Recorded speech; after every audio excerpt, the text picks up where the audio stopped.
Et on est normalement en live, mon cher Patrice, mon ami Patrice. Laisse-moi juste vérifier que le live commence incessamment sous peu. On commence un peu plus tôt que d'habitude, que prévu plutôt, devrais-je dire. Voilà, la pub est lancée. Apparemment, la notification est là. Voilà, j'avais dit qu'on commençait dans un quart d'heure, mais écoute, le plaisir de se retrouver est trop grand. Voilà, donc on a du monde qui commence à venir. Il y a Pirate Valère qui est déjà là. Donc, Patrice, bah, écoute, ça fait vraiment plaisir que tu sois là. Je l'ai annoncé. J'avais dit que c'était toi qui prenais l'antenne, tu vois. C'était toi qui donnais le chef de l'antenne. On va faire une émission spéciale. D'une part, pour commencer, pour parler de toi, parce que tu sais que tous tes fans français sont sur la piraterie de la boxe. Et qu'est-ce que j'en ai eu de messages alors, qu'est-ce qui se passe avec Patrice? Où il en est? Est-ce que tout va bien? Tout ça. Alors là, tu vas pouvoir répondre à tout. C'est ça qui est génial. Voilà, Voilà. tes fans sont là. Je sais qu'il y en a certains qui vont adorer que tu prennes l'antenne. Et puis, Patrice, c'est une émission spéciale. Et je sais que toi, Oui. ça te fait pas peur. Et mes pirates, n'ayez pas peur. Mais on sort de notre zone de confort, Patrice. La piraterie sort de sa zone de confort sans filet. On est en live et puis pendant l'émission, on va switcher. On va switcher français, anglais, parce qu'on va avoir un invité, un youtubeur américain qui monte, très intéressant, je trouve très pertinent, vraiment, surtout ces derniers temps, des vidéos très intéressantes. Il s'appelle Paul et sa page s'appelle Boxingwave. Boxingwave, la page de Paul. Il va arriver dans quelques minutes, dans une petite demi-heure, il va arriver. Et puis, à Patrice, dernière chose, alors qu'il y a Jérémy là dans le chat, qui est un de tes plus grands fans. Hello, Captain. Attends, tu vois. On va en parler, mon ami Jérémy. Tu sais, Triple JC pour quand? T'inquiète pas, on va en parler. On va en parler juste avant. Mais, Patrice, on dit rien. Chut, on dit rien. Mais Ok. en fin d'émission, il y a Paul de Boxingwave qui vient, mais après, en fin d'émission, il y a une autre surprise. Il y a Ah, il y en a une une autre autre. surprise, les pirates. Accrochez-vous, l'émission va durer, mais il y a une surprise à la fin, on ne vous dit rien. Voilà, ça va être 100% exclusivité Captain Crochet grâce à Patrice Volny. Voilà, tu vois, regarde. Boxingwave, c'est du lourd, bien sûr. Pirate Jérémy est là, vous êtes de plus en plus nombreux. Faites passer le mot là. C'est une libre antenne spéciale. Il faut qu'il y ait du monde là, tout le monde. Il faut charger. Il faut Voilà, charger. c'est la fin de journée en France et vous la passez avec nous. Et puis on va faire un petit peu d'English pour se dérouiller notre anglais. Patrice, alors Oui. maintenant on s'occupe de toi. Alors, la dernière fois que tu es venu dans l'émission, c'était pour nous annoncer une très bonne nouvelle. Tu avais Oui. un combat qui était prévu où tu devais aller en Allemagne pour ce qui était une demi-finale mondiale, c'est-à-dire pour l'IBF, pour la IBF, tu combattais contre un Allemand du clan Söderland, dont j'arrive toujours pas à dire le nom, toujours pas. Patrick Wunzicki, si je me prononce bien. Patrick Wojcicki, voilà. Et Patrice, contre Patrick Wojcicki, tu devais aller en Allemagne, ça devait se passer en novembre. Là, tu te préparais, voilà, on était tous ultra motivés. Il y a même des pirates, notamment notre cher Jérémy, qui voulait savoir où c'était parce qu'il voulait y aller. Il voulait se déplacer pour te dire que il y a un groupe solide de Patrice Vicious Volny qui sont en France. Et puis, patatras, alors que tu t'entraînais dans des conditions compliquées, hein, aussi confinement, Covid, tu étais à Ottawa avec ton partenaire d'entraînement Custio Clayton, avec ton entraîneur Eric Bélanger. Voilà, le combat est reporté. Malheureusement, le combat est reporté. Alors ça, bon, c'est la mauvaise nouvelle. Alors, c'est pas annulé, c'est reporté. Est-ce que tu peux nous en dire plus? Oui. Donc, comme tu as dit, le combat a été reporté. Moi, probablement, j'ai eu 8 semaines de préparation. Ce qu'on demande normalement, c'est 8 semaines, ce qui est un bon délai pour une préparation pour un combat. Donc, on a eu notre 8 semaines. Donc, je me suis déplacé vers Ottawa, où mon entraîneur est Eric Bélanger, un de mes entraîneurs. J'en ai un autre à Montréal, Edwin Aguilar. Donc, j'ai commencé ma préparation là-bas. Tout allait super bien. Et petit à petit, on a des zones qui sont fermées ici. On a des zones à Montréal qui sont fermées, certains secteurs sont fermés. Donc, j'avais mes sparring, j'avais des sparring à Ottawa, j'avais des sparring à Montréal parce que je revenais les fins de semaine à Montréal. Donc, Montréal a été fermé. Ça a été tombé dans une zone rouge. Donc, impossibilité de s'entraîner à Montréal puisque les gyms sont fermés. Donc là, c'est là que les complications, doucement, doucement, elles arrivent. Je dois me déplacer ailleurs, je suis sparring une telle place, j'en ai plus ailleurs. Et on a eu beaucoup de mouvements, beaucoup de mouvements. Mon équipe s'est bien occupée de ça. Et 2 semaines avant, non, quelques semaines avant le combat, ils nous appellent de l'Allemagne pour nous dire que le combat est reporté. Ça, c'est pour la première fois. Par la suite, on a eu la deuxième fois où finalement, tout ici a presque fermé. On a eu beaucoup de problèmes. Mais en Allemagne, la situation était un peu plus grande. Au départ, ils avaient des spectateurs, ce qui veut dire que c'était limité à 500 spectateurs. Si je ne me trompe pas du nom de la ville, c'était Wolfsburg. Wolfsburg, si je ne me trompe pas. Ouais. Wolfsburg. Wolfsburg, je crois qu'ils ont une équipe de soccer. Ouais. Oui, Wolfsburg, quelque chose comme ça. Ouais. Et ils ont eu le droit à 500 spectateurs. Par la suite, ils nous ont dit qu'il y avait plus de spectateurs. Donc, on voyait que ça allait de moins en moins bien et qu'il y avait des possibilités mais il restait 2 semaines à ma préparation. Il me restait 2 semaines, 1 semaine et la semaine après, j'étais parti en Allemagne pour le combat finalement. Et 1 semaine avant, ils nous ont appelé pour nous dire que finalement, ils vont devoir reporter le combat encore pour une deuxième fois à cause que la situation là-bas est il y a trop de problèmes, il y a trop de cas. Donc, les hôtels sont fermés et il n'y a plus de place pour faire le gala, il n'y a plus de place pour rien faire. Donc, c'est dommage. C'est dommage. La seule bonne nouvelle là-dedans, c'est que finalement, le combat, il n'est pas annulé. Voilà. C'est pas une opportunité qui est perdue parce que ça aurait été le boom, mais finalement, le combat est toujours présent, il aura toujours lieu. Voilà, il est toujours présent. Est-ce qu'on t'a indiqué une date ou pas encore? Tu sais, il m'indique on peut m'indiquer des mois. On m'indique que dans les environs de janvier, ce qui veut dire quelques temps après les fêtes. Et ce qu'il faut rater les fêtes pour faire le combat, ça me dérange pas, on rate les fêtes. Mais la date, il n'y a pas de jour appuyé sur le mois.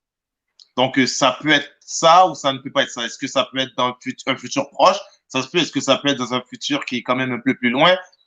On est à la merci du temps, finalement, avec le Covid. Voilà. On ne peut rien préparer, on ne peut rien prévoir. On rappelle que c'est quand même eux, c'est le clan Sutherland qui a la main mise sur ce combat. Je sais que toi et ton célèbre promoteur, Lee, vous avez peut-être aussi essayé de proposer que pourquoi pas que ce combat se fasse au Canada, pourquoi pas. Voilà, mais je pense qu'ils ont été assez réticents à l'idée, malheureusement. Voilà, alors, n'as-tu pas peur, moi, en tant que supporter, en tant que partisan de Vicious Volny, n'as-tu pas peur que les Allemands, tu sais, te la fassent à l'envers et que, en fait, ils te disent, le combat, c'est dans 1 semaine, c'est dans 2 semaines. Allez, tu sais, qu'ils te fassent un truc très réduit. Est-ce que tu sens le truc venir?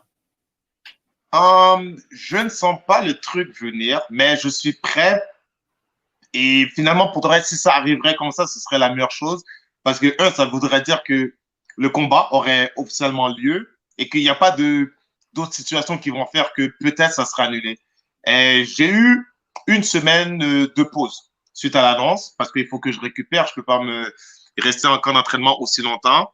Donc, si sur une seule semaine de récupération, c'est quelque chose qui ne me dérange pas, je suis prêt à repartir à la guerre et de toute façon, nous, on reste prêts.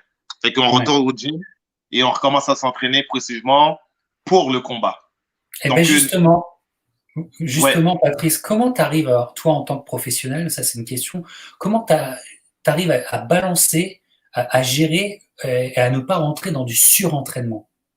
Parce que ça fait tellement longtemps, c'est toujours reporté. Comment tu arrives est-ce que tu as une méthode pour savoir que tu n'es pas dans le surentraînement? Est-ce que tu te donnes des jours off? Est-ce que tu essayes de varier? Tu sais, moi, je suis le style d'athlète plutôt que c'est jamais assez. Ouais. Donc, je vais vouloir en faire, je vais vouloir en faire, je vais vouloir en faire à chaque fois et de plus en plus, sans arrêt. Est-ce que je connais mes limites? Est-ce que je sais à quel point mon corps il va être fatigué à un moment donné? Je ne connais pas mes limites parce que j'arrête pas. Je m'arrête pas. J'ai une équipe, mon équipe, elle est là pour me dire de prendre une pause. Ils m'ont donné ma semaine de pause. J'ai pris ma semaine de pause. Je ne pouvais pas aller au gym. Je pouvais rien faire. Mais à la maison, j'ai de l'équipement. Donc, je me suis un peu, on va dire, j'ai déplacé tout l'entraînement en regardant des anciens combats de boxe. Et c'est ce que j'ai fait pendant toute la semaine. J'ai que regardé de la boxe. Au moins, je restais dans le monde de la boxe. J'avais le désir de m'entraîner. Et en faisant ça, ça comblait cet aspect que je ne pouvais pas aller au gym. Voilà, on salue. Alors, il y a Vincent qui a lui aussi un podcasteur français qui nous salue. Merci de nous écouter, Vincent. Faites passer le mot. Partagez cette libre antenne. C'est une libre antenne qui va être spéciale et franchement qui va être historique. Voilà, on va parler français, on va parler anglais et on a une grosse surprise à la fin, mes pirates. Donc, faites passer le mot. Toute la piraterie doit être là. Pirate Yanis, qui est un fidèle pirate, véritablement à chaque fois, nous dit, et je suis assez d'accord avec Yanis, hein, en Allemagne, il ne faut pas chercher une victoire au point car beaucoup de boxeurs se sont fait voler là-bas. You go for the kill. You go for the kill, Patrice. Exactement. On n'a pas l'intention de laisser aucune chance à personne de choisir pour nous qu'est-ce qui va se passer. Il y a eu l'histoire avec Eric Lucas et plusieurs autres histoires. Est-ce que je me laisse emporter par ça? Non. Est-ce que tu pourrais juste rappeler aux pirates, parce que ça, c'est une grande histoire de boxe, une grande histoire malheureuse, une grande page malheureuse de la boxe québécoise, cette histoire avec Eric Lucas, qui était un grand champion québécois, peut-être les pirates ne connaissent pas. Tu peux raconter ce qui lui est arrivé? Oui, le nom de son adversaire, c'était... Je ne saurais plus dire non plus, mais je le vois, mais je ne saurais plus le dire. Moi, je l'ai sur la bouche, mais je ne me rappelle pas de son nom précisément, mais il est parti en Allemagne. Ouais. Il est parti en Allemagne et j'imagine que le combat n'a pas été capable d'être fait à l'extérieur, ici, finalement, au Canada, mais il est parti en Allemagne. Il a dominé. Quand je dis il a dominé, j'ai regardé le combat, je l'ai regardé une deuxième fois, je l'ai regardé une troisième fois parce qu'à un moment donné, tu te dis peut-être que c'est moi qui vois mal les choses, je les vois pas comme les autres ou je sais pas, ou j'ai une partie pris pour lui et non pour l'autre. Donc, après une domination complète, il a tout de même perdu le combat. Il a perdu son combat et il a perdu toutes les opportunités. Hein. Toutes les opportunités qui venaient avec sont disparues. Mais le combat, il l'avait dans la poche. Ouais, donc, et ça, on ne veut pas que ça t'arrive à toi. On ne veut pas que ça t'arrive à toi. Non, c'était contre Bayer. Voilà, merci. Merci, voilà. C'est tellement. Voilà. Je pense toujours aux médicaments quand je le vois boxer. Voilà. Et, merci, Pirate Tony D. Yo Captain, yo Patrice, salut tout le monde.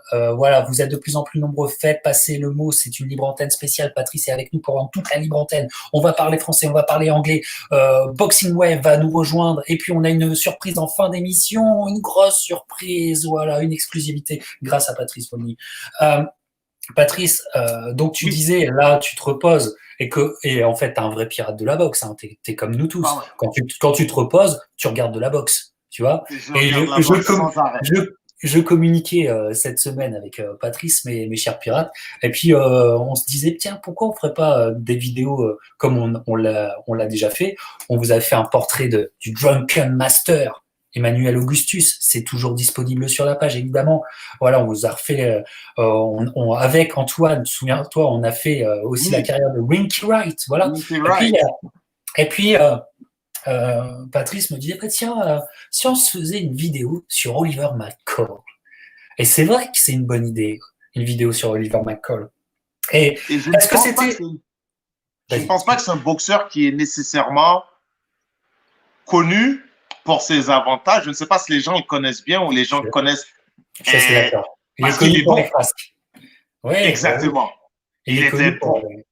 Il est bon, ouais. Et donc, écoute, on garde ça. Évidemment, on garde ça en tête et on va le faire. Ah, tiens, je vais quand même allumer mon nom. Attends, je reviens tout de suite, Patrice. Oui. Je vais quand même allumer Captain Chronicles. On l'a mis en anglais, tu vois. Voilà. Bon, on est sur une page qui, de toute façon, deviendra une page bilingue, même si mon amour éternel des blagues en français ne peut pas être battu. Mes pirates. Mais Donc, je rappelle que on va switcher en anglais, comme on dit. Hein. As soon as Paul arrived, we switch in English. S'il y a des viewers de Paul qui sont déjà en train de nous voir, parce que Paul de Boxingwave a fait un live ce matin et il a fait une pub d'enfer pour notre émission là. Et, dans son live, il a fait que en parler. Donc, on va avoir des followers from New York City qui vont être là.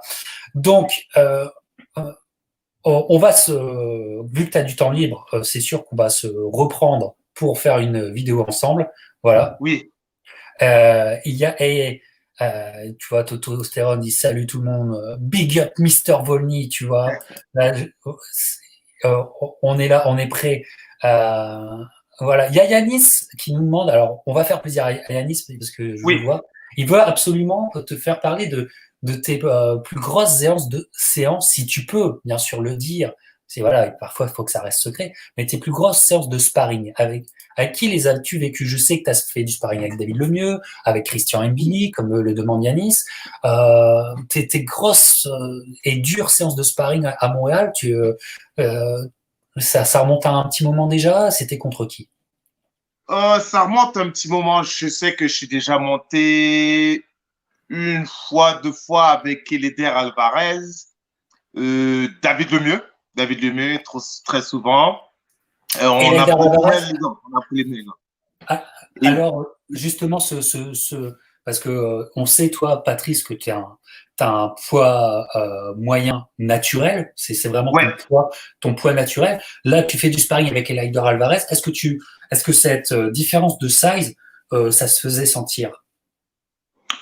La différence de poids se fait sentir. Il n'y va pas à 100%. Ce qui est sûr, il ne va pas mettre la puissance à 100% parce qu'il y a une grosse différence. Donc, mais on travaillait beaucoup, on travaillait bien ensemble. Donc, c'était du bon sparring. J'imagine pour ce moment-là, c'est ce qu'ils avaient besoin. Mais ça remonte quand même un moment. Ça remonte quand même un moment. Mais oui, le poids fait la différence d'un côté. Justement, en parlant d'Elider Alvarez, Patrice, surpris, déçu par sa dernière performance? Parce que je crois qu'on n'en avait pas parlé ensemble, ça. On n'en avait pas parlé. Voilà, est-ce que je suis surpris? Et peut-être. Est-ce que je m'attendais à un Joe Smith comme ça? Oui. Je m'attendais à cette pression-là parce que, qu'on le veuille ou pas, un bagarreur qui fait qu'avancer, qui fait que frapper, qui peut prendre tous les coups, peu importe qui, tu es dans les problèmes. Ça va déjà mal aller parce que Sean Porter, il fait pareil. Il avance, il prend les coups, il frappe. Il est rentré dans le combat. Est-ce que la stratégie était la bonne? Est-ce qu'il a été en possibilité d'appliquer la stratégie? Parce qu'on se rappelle bien que c'était durant le COVID. Ça a été durant le COVID. Est-ce que les sparring partners ont été faciles à trouver? Est-ce que tout a été facile à mettre en son avantage? Donc, je ne sais pas. Je suis un peu déçu pas de la performance du résultat. J'aurais bien voulu qu'il gagne. Mais éventuellement, c'est sûr que, selon moi, il va se reprendre, c'est sûr. Ouais, tu penses? Parce que c'est une sacrée rouste qu'il a pris. On n'en sort pas indemne, hein, quand même. Hein. On n'en sort pas indemne. Et là, voilà, moi, j'ai beaucoup souffert, en tout cas, pour lui, parce que c'était d'une rare violence. Ça a été physique, très physique. Ah oui, et avec Joe Smith Jr., ça, c'était pas étonnant et pas surprenant, mais en plus, il était dans de très, très bonnes conditions. C'était... il fallait amener autre chose et voilà. Alors tu vois, il y a Last Action Hero qui fait Switch in English, guys. Il est prêt, il est prêt. Ça c'est un pirate sûr, j'ai envie de dire. Tu vois, il est prêt. Il est chaud, il est bouillant, il y a pas de problème. T'inquiète pas, tu vas rigoler avec mon accent. Mais encore une fois, Patrice, c'est ce que je te disais en antenne. Si on reste toujours dans notre zone de confort, on n'évoluera jamais. Voilà. Et intellectuellement, si tu veux du sparring avec des mecs que tu respectes, à un moment, faut aller un petit peu sur le terrain des Américains, comme je l'ai déjà fait par le passé, avec Michael Montero, avec Brin Jonathan Butler, qui est un écrivain de boxe, voilà, et on va le refaire avec Paul de Boxingwave. Voilà, tout simplement, parce que et je le remercie parce que il me met sur la carte le Paul, tu vois. Et j'adore. Et tu sais, ce qui m'a fait déconner, c'est qu'il a réussi à prononcer Captain Crochet. Parce que tu sais, il aurait pu Il a dire bien Captain, dit. il aurait pu dire Captain Hook Chronicles, parce que la chaîne s'appelle aussi comme ça, tu sais, j'ai mis les deux noms, et il a sorti à Captain Crochet. J'ai fait, oh là là, oh l'effort, c'est bon ça, c'est Il bon. l'a marqué. Ouais. Bon, Patrice, on est là ensemble, on prend de nos nouvelles, tout ça. Mais je dois te dire une chose, parce que moi aussi, je te donne de mes nouvelles, tu vois. Vas-y. Ça sonne les amis qui sont pas vus depuis longtemps, depuis trop longtemps d'ailleurs.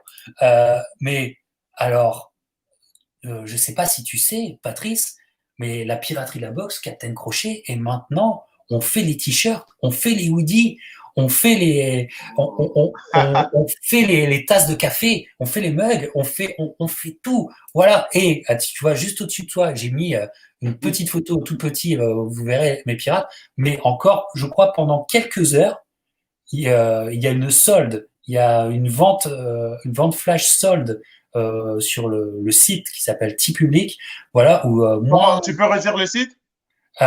T-Public, Tu publies. le, OK, le, parfait. le lien est dans la description et donc moins 10 $ apparemment sur presque tout, donc ça vous fait économiser les frais de port. Donc c'est pas mal, profitez de ça, ça vous fait économiser les frais de port. Et aussi, là je les voulais pas mis, mais alors il y a un dernier t-shirt qui vient d'arriver, un travail avec moi et Clément euh, sur les gauchers. Si vous êtes gaucher, vous avez le t-shirt qu'il vous faut, qui est arrivé. C'est une exclusivité. Voilà, tout simplement, mes pirates. Voilà, j'en ai fini avec ma pub, mais vous savez que ça fait une différence totale pour le bien de la chaîne. Aussi NFL, parce que je sais aussi que ton autre grande passion après la boxe, c'est le football. Bon, C'est le football. alors, est-ce que tu suis un peu cette saison sans public? Je déteste ça, moi. La saison sans public, je déteste. J'ai suivi. J'ai suivi. Ouais, Est-ce que j'ai suivi comme dans les années passées? Un peu moins parce un peu que, moins. un peu moins vu que j'étais encore en entraînement, c'était un peu plus compliqué. Je Ouais, dormais pendant les matchs et à cause qu'il n'y a pas de foule. ouais. Ça me dérange le fait qu'il n'y a personne dans les estrades. Bon, Mais mon équipe, oui, dernière chose, Pirate Pianiste nous dit Patrice fait son entrée avec des t-shirts le Captain Crochet, ça serait du lourd. Tout à fait. Patrice, ça va arriver, émission, ça. ça va arriver. Émission C'est sûr. spéciale. Attention, il va être temps de rigoler du Captain et de son accent. Because we switch in English right now. Okay? We switch in English, my guys, because we have a special guest. I'm really, really proud and really happy to meet him for the first time.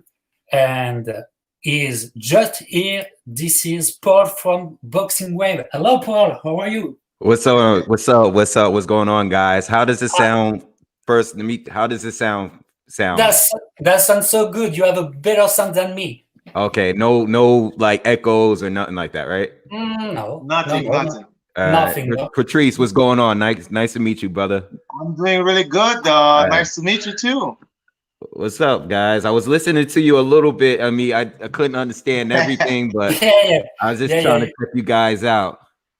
Yeah, we just started the show, so we take the opportunity to speak in French to let the French fans from Patrice know about the situation, about his fight. So this fight is rescheduled for the beginning of the year, Patrice.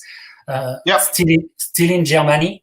Yeah. Mm-hmm. Fight is still in Germany. Fight was postponed because of the COVID and all the situation in the world. Yeah.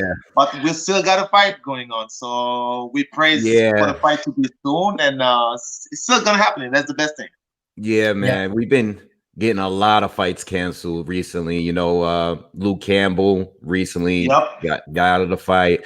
Also, I just found out the Ubali fight with down at 118 was just canceled because of visa issues. So it no need to go there. Exactly. Yeah.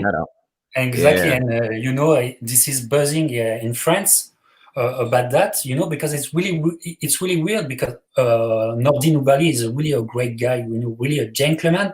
Mm-hmm. And he fought in the US last year. Right. Yeah, last year when he took the title. So now he has a visa issue with the US. We really don't understand. And from the Obali side, he didn't spoke about that for the moment. So it's completely silent, and we will know for sure, I suppose. But it sounds really weird. It sounds weird. I know.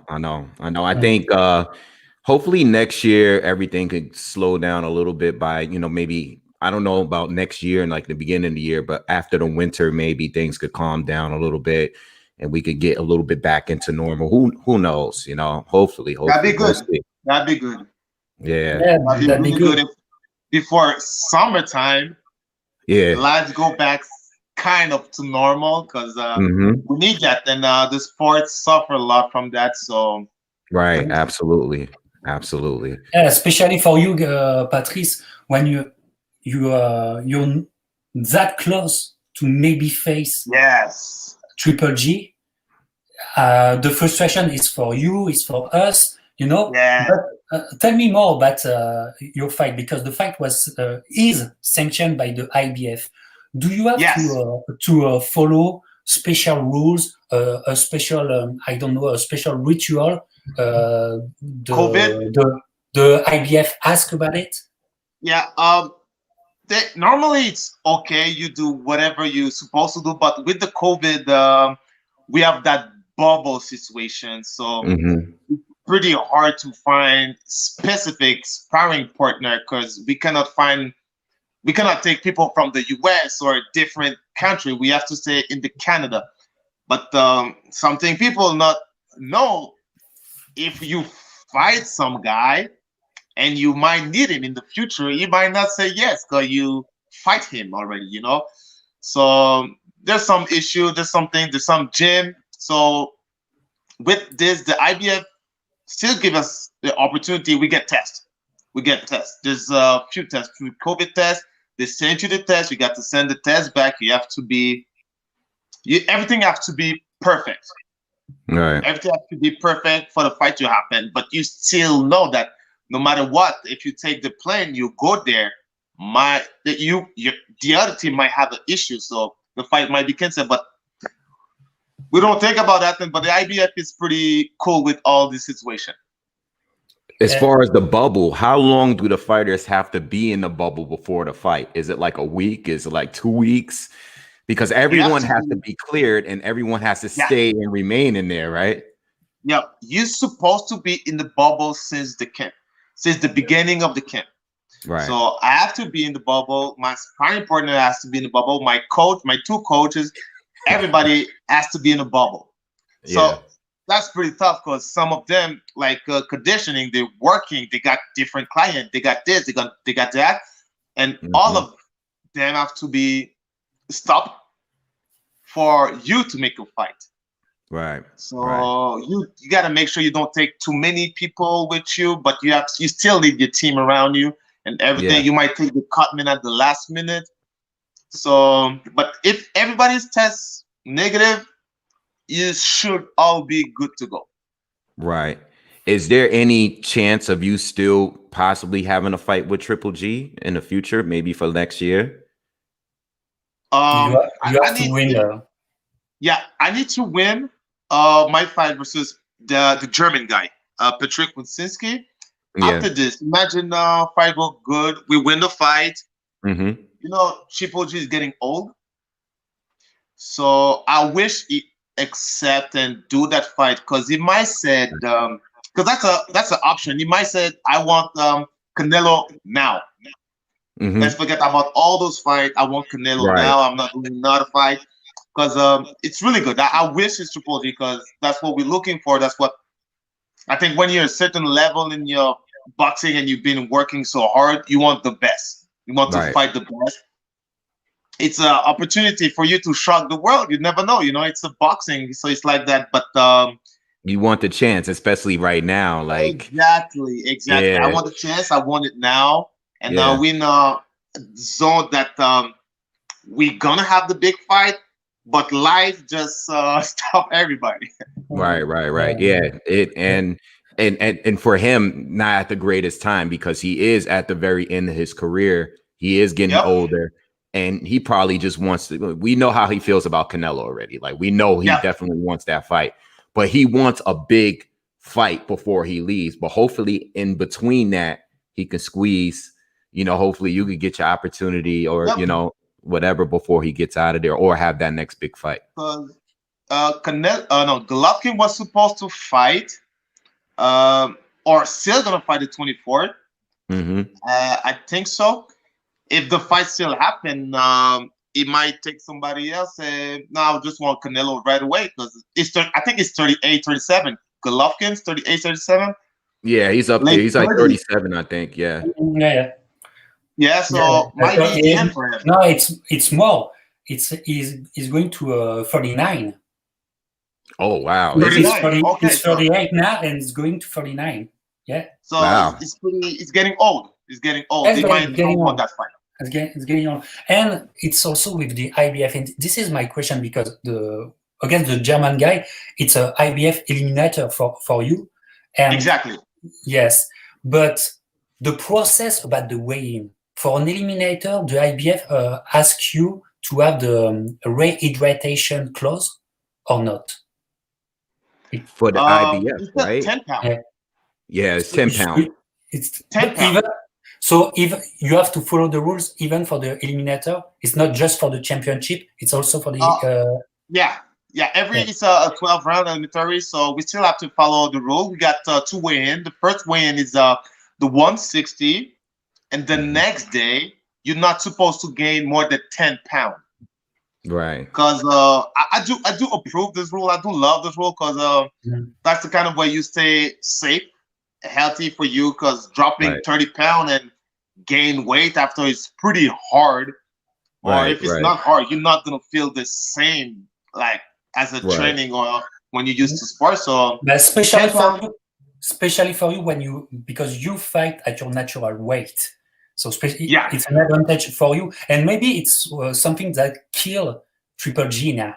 You know, is the cutting weight. Yeah, that's killing weight. And the rehydration clause maybe killing. Yeah. The major one I remember it's when Chavez Jr. fight Canelo. He cut up so much weight that during the fight he was not about to win that fight, but it did nothing. It did nothing. Yes. Look what say Jeremy. In case of a big victory from Patrice against the German guy, I'm not sure that all Triple G accept to face Patrice. I think Triple G is a warrior. Triple G is a warrior. He won't refuse no fight. But if he's getting that old, then it might be a risky fight depending of if his reflex is still the same. I know power is still the same. Reflex, can you take punch like you used to? Maybe not, because I remember the last fight. Every last fight Triple G did was close fight. I forgot the name of the Russian guy. Derevyanchenko. Yeah, that was a close fight. Jacob was a close fight. And Jacob was close, yes. And both Canelo fights were tough, especially the second Canelo fight. The second Canelo fight was really tough because Canelo was actually pushing forward the whole fight. Regardless of who you think won, Canelo didn't fight the same way like he fought in the first fight, and that takes a lot out of you. Yeah, absolutely. We can't see it. We can tell he's getting older. Yeah. Right. Well, how big are you naturally? Because I say this on my channel a lot with fighters. I actually was speaking today, and I was talking about Sean Porter, and I was trying to make a point that Sean Porter was a naturally bigger guy fighting at 160 for a long time. And I remember some years back, him and his father were saying they tried, and they were IBF champions, so they were fighting under those same rules for a long time. They conditioned and trained themselves to stay down as a welterweight, even outside of camp. Like they wouldn't go past 154. And they just, I don't think Sean Porter is the greatest, technically sound boxer or anything like that. But he's so responsible as far as his fitness that it's easy to make weight for him. Even when Adrian Broner tried to make him come down to 143 at that catch weight when they fought, he was able to do it, even though he was a naturally much bigger guy, you know. In the amateurs, he was fighting guy like Demetrius Andrade and Daniel Jacobs in the amateurs because he was a bigger guy at that point. He was just short. Yeah, you know, so I think it's very important. It's good that you say that you are like naturally fighting at the weight division. It's easy for you to make it. You don't have a problem with it. But some of these other bigger guys like Chavez and all these other guys that have to come down, they get fat over in between fights. It's good that you know, stay and maintain your fitness. Because they always said you have to be ready. Right. You cannot go, you do a fight, you gain 30 pounds, but a 30 out of shape pound. And when you have a fight, you pass all your camp trying to lose that weight. The easiest way is to stay close to your weight fight.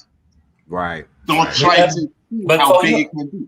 Patrice, but for you, it's a weird situation for you because in reverse, you cannot put so much more weight between the weigh-in and the fight. Exactly. When you go in the ring, it's your natural weight.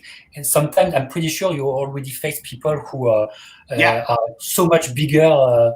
You know, I remember once 2 years ago. 2 years ago, I was in Vegas and I to cover the Lara Heard fight. You know. Okay.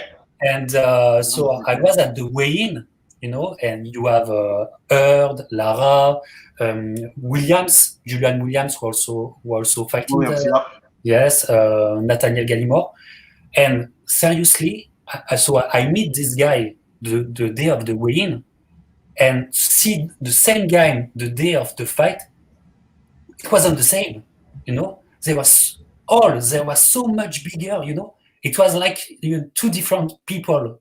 It was crazy. So it's really the weight is really tricky, and it's really tricky. And I'm pretty sure most of the fighters really don't fight at the natural weight, and they don't. Yes, I don't know because you are maybe the only one. Yeah, because that's what the conception of a boxer, like, I don't know if it's because of, I'm not gonna say because of the past, but the new past they put in boxing is that you have to be the bigger in the ring. Being the bigger in the ring don't necessarily help you in the ring because they said, okay, you big, you strong. Andre Ward was big, but it was not that big. Andre Ward was always in weight shape. Bernard Hopkins was always close to his weight. But if you go and you blow up, because that looks like a boxing in kind of way trying to be or turning like a UFC, like they're cutting 30 pounds and everything. So it's not healthy. It's not good for your health. You see more boxers get in coma because of it, because of they're losing too much weight. So I love what the IBF is doing with the hydrate, the 10 pounds. So I think that's a really good thing. Yeah. Ok, guys, so I just switch in French for 1 second. Pour les amis, on est avec Paul, on est avec Patrice. Ramenez tout le monde, toute la piraterie doit être là. Ok, guys. So, Paul, it's really nice to meet you, and I really appreciate your work with Boxingwave. You know, you speak. You speak the truth. You speak with your heart and also with your brain, not like some of the other guys. And but it's maybe the opportunity, you know, just to have a fun 5 minutes and to maybe to know more about you. So I have a questionnaire for you. I have a question. You have to pick. You have to just pick one. Okay. Okay. So you're from New York, Paul. New York, yeah. I'm from New York. I think this one is easy. Tupac or Biggie? Biggie. Okay. Biggie. Yeah, absolutely, absolutely. But I love Tupac too. But Biggie. Yes. I'm agree, Devin. Great analysis on this channel. Yes. Morning or evening? I'm a morning guy, man. Yeah. I'm an early bird. I can tell. I can tell like, this morning he was already doing a stream live this morning. Come on, wow. Yes, I get up early. I'm most motivated in the morning. At night, even when I was in college, man, college, I would, if I had a paper that needed to be due the next morning, I will go to sleep early and wake up at 4 in the morning and do the paper before class. Okay. So that's me. Yes, you're really a morning guy. Okay, you're from New York, so maybe it's really specific to New York, but Yankees or Mets? Wait, say that again? Yankee or Mets? Oh, Yankees. Yankees. I lived walking distance away from Yankee Stadium. Okay. I lived in the Bronx. Yeah, I was born around the corner from Yankee Stadium. So yes, absolutely Yankees. Okay, Yankees. Okay. Okay, so you are with your French friends today. Okay. It's the French test. Red wine or white wine? Red wine. Okay. Red wine. Okay. Blonde or brunette? Oh, that's tough.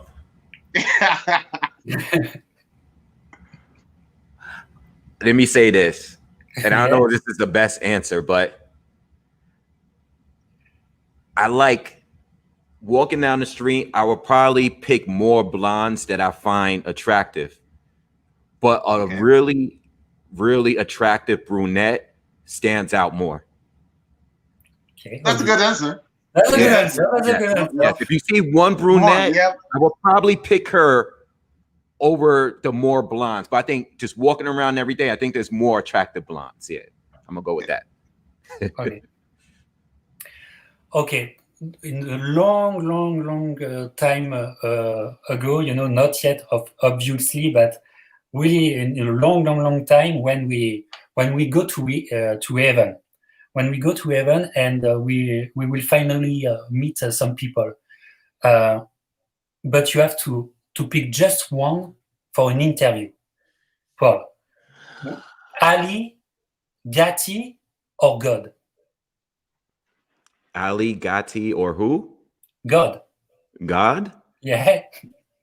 Oh, which one do you pick for an interview? That's a tricky one. Ali. Ali, okay. Yeah. Ali. I wanna have a conversation with him. And you, Patrice? You know, if I choose between them, I choose Ali. But if you give me the choice to choose Sonny Liston, I'm gonna take Sonny Liston. Okay. Yeah. Whoa. Okay. Oh yeah. Sonny Liston is only one. I have questions for him too. Yeah, me too. We want some answers. Yeah, I want the answer. In fact, sit them both down, and I want to have a conversation with both of them. Yep. Yeah. Yep. Because there's a lot of story I want to know about all this and all the interaction they've been having together too. So. Okay, guys. So let's speak together about what happened in the boxing world. About all the news, and I wanted to start with a first debate because Paul, you really did a really good video about the Deontay situation, Deontay Wilder, and you tell your truth about that and what you really think about it. And I was, I was impressed and I feel connected about what you had to say. And just because just about Deontay's future, okay, we heard what he has to say. We are not agree, but what is the Deontay future? Because I'll tell you what I think. Okay, I think all the situation and all his speech hiding something. We are blind of to see that Deontay is stuck in a situation. It's rare to see a big name of boxing that in a situation like this, he don't know how to reinvent himself. He don't know. You know. For example, when Lennox Lewis got his first loss, he reinvented himself. He traveled. He changed trainers. He go with Emmanuel Stewart, you know. And when Tyson Fury reinvented himself, and so many more in the history of boxing, you know. But I have the feeling that Deontay don't know how to reinvent himself, and he's stuck in the same situation. Are you agreeing with me? Patrice, you want to go first? You want me to go first? Yeah. You go first. You go first. Okay. I think reinventing himself as far as a boxer himself, I agree, I guess, because this is one of the things that I brought up when he first lost earlier this year. I made a video just discussing what he can change in the ring in order to improve in the third fight, right? But I believe I might have made the same video after the first fight. I think after the first fight, which I thought Fury actually won on points. All right. Even with the knockdowns, I thought Fury still won on points regardless. And after the second fight, I said, okay, you do need to change some things. It's time to change some things now. If you want to win this third fight, you do need to change some things. And what we got was, yeah, it's the pandemic year. So I thought it was going to happen, but I thought it was just going to happen later in the year.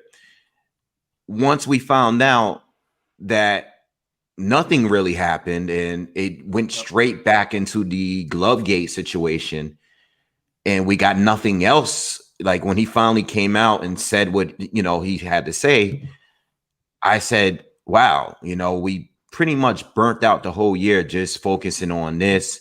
We found out he didn't really change anything in camp as far as who he's in camp with. We found out that he fired his longtime trainer, Mark Breland. But it was really hypocritical, you know, because we knew about that as soon the fight was over. Yeah. And they wait so long, you know. Yeah. He not only didn't wait it long, but we didn't really get any answers on where to go next when it came to all of this. As far, excuse the sound. We didn't really get any answers on how he was going to move forward in the third fight. And plus we didn't get the third fight because the contract expired. And it worries me now because when I found out that Malik Scott was taking over or making, you know, I guess he's going to have a higher position in the camp. I was like, Malik Scott has always been a part of the camp.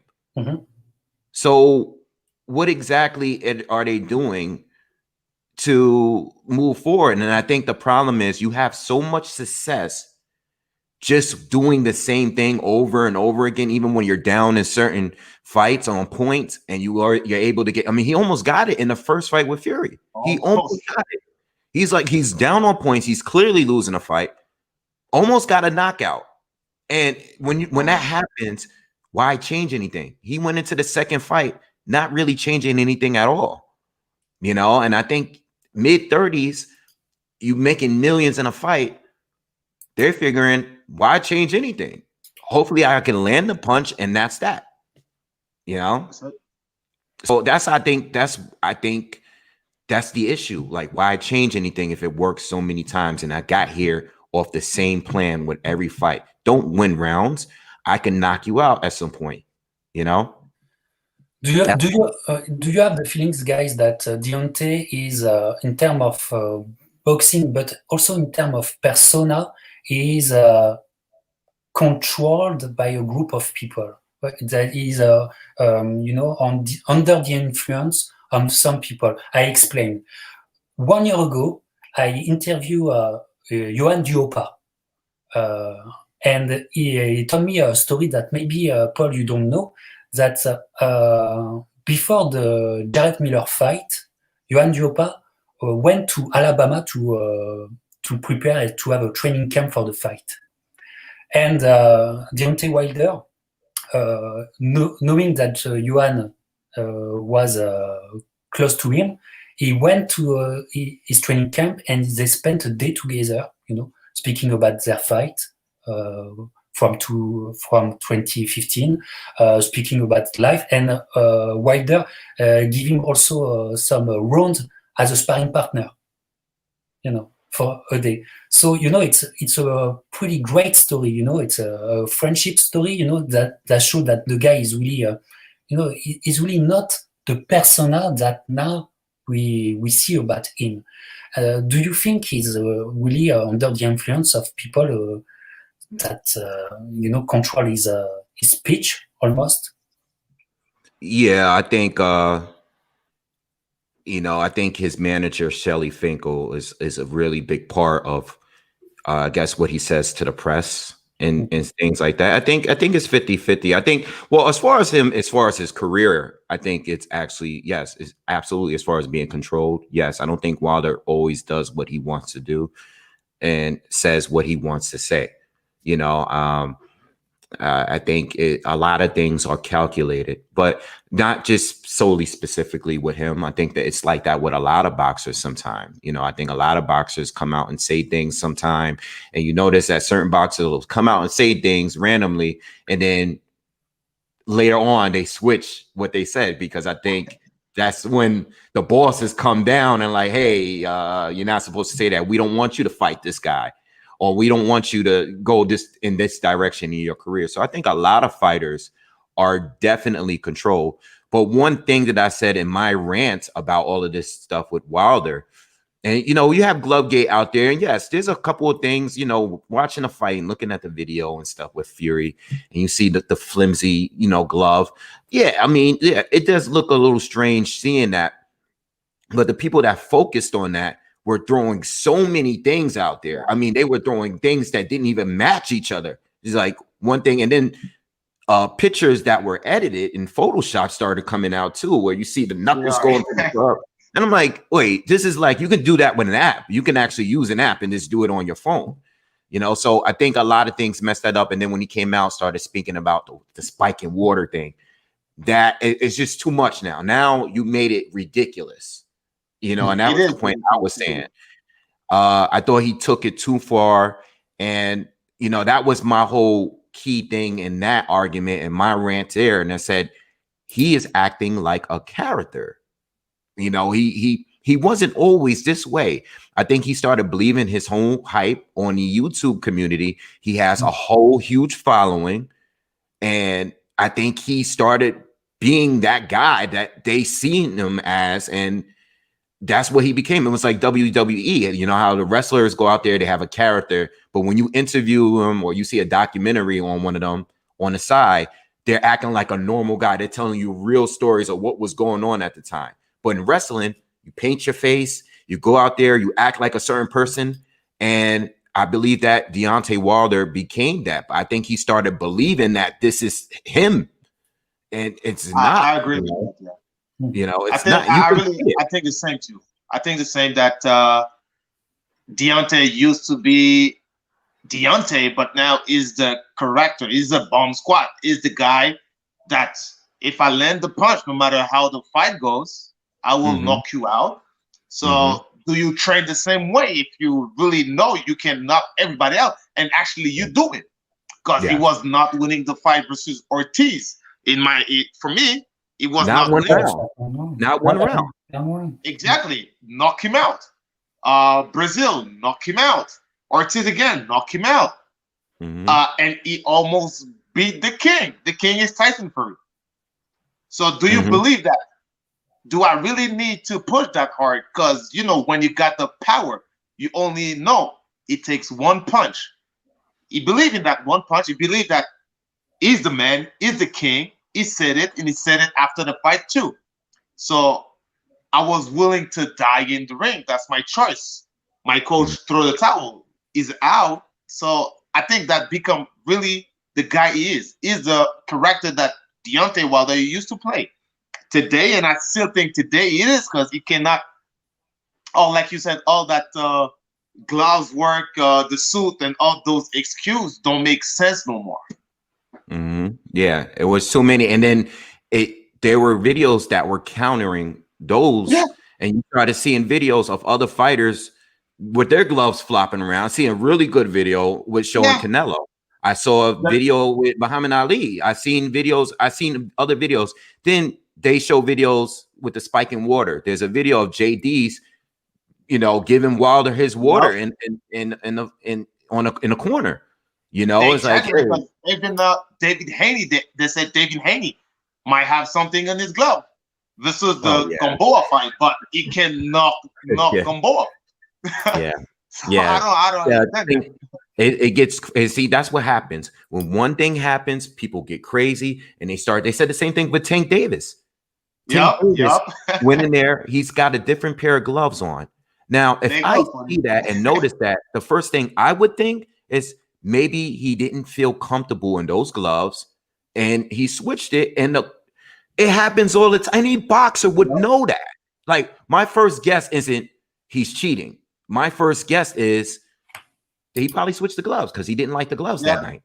People might not know that I choose my pair of gloves. We have backup players that the commission keep.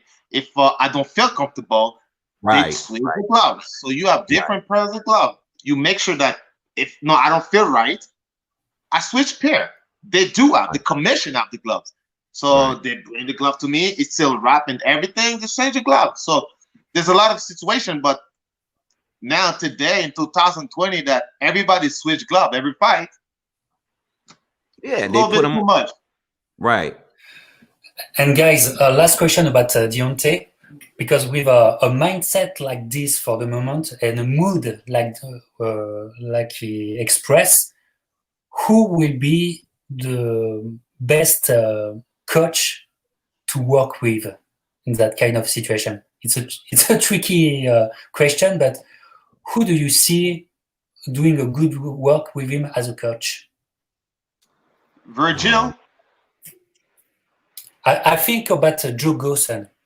I don't know about Joe Gosen would be good. He need technique. Yeah, that's what I'm thinking right now. I'm thinking more of a guy that can teach him technique a little bit. Crom Jim. Who? The Crom Jim might be the good place for him. The right hand master, the jab. But it's already taken by Tyson Fury. Exactly. Yeah. Oh man, I would probably go with what's his name? The brother, Triple G's trainer now. Thinking of his name on top of my head. Klitschko's trainer. I can't think. I did an interview with him a long time ago. What's his name? I can't think of his name right now. Yeah. But I'm thinking someone like you already have the power. Whoever he goes to, don't go on straight. Like, I wouldn't go to Derek James, like, Errol Spence's coach. I wouldn't go to him because Errol Spence, you have Jamel Jarlow that trains with him. Those guys are really aggressive fighters. What I would do, go to someone that is going to teach you how to win rounds, technique, like stuff like that. And that's what I said in my video leading up to the third fight. I said, Wilder needs to worry about winning rounds because if Fury is going to be attacking him like the way he did, if he's going to come in heavier, the best thing is not to do is just gain weight for the fight and be heavier too. No, you need to work on endurance. You need to move around the ring. You were landing the right hands in the first round. You landed like 2 or 3. I gave Wilder the first round in the second fight. The problem is Fury is absorbing the punches better. So what you need to do is landing the right hand in the second, the third, the fourth. So you can bruise him up to a point where when you do drop him, it's because he's hurt from all the accumulation, not just one punch, and I think that's what he needs to, if he goes to a coach, he needs to work on the endurance and stuff like that. But this is stuff that he should have been working on for years. Yeah, for years. Day one. That for was years. Day one. To start from the scratch. Yeah, it's not going to take one camp to do that. No. But again, he kept winning. He kept getting knockouts. So why change anything? If it's not broke, why fix it? You know? Exactly. So they might thinking that we're doing something right. Right. He's still winning. He's still bringing knockouts every single fight. The only thing I see him doing, it's a little tap jab. Actually works, keep them from distance.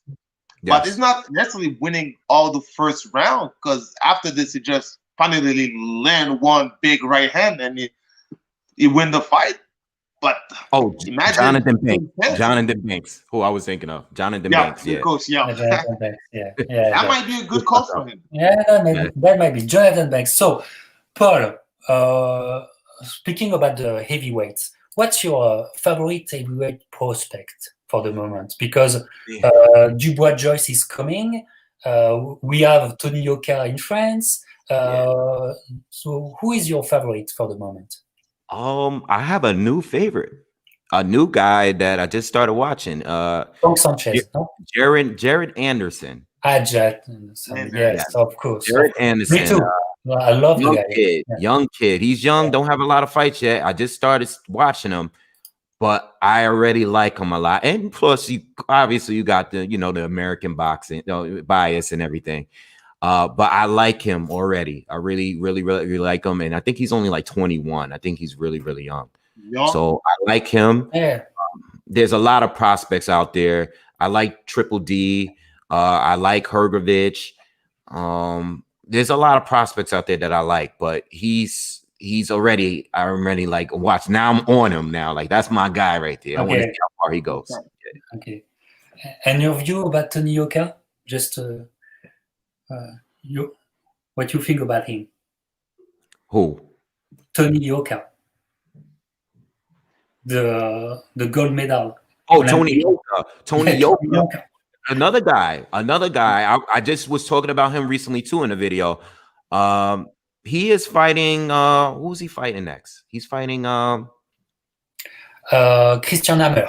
Okay, I made a video talking about that.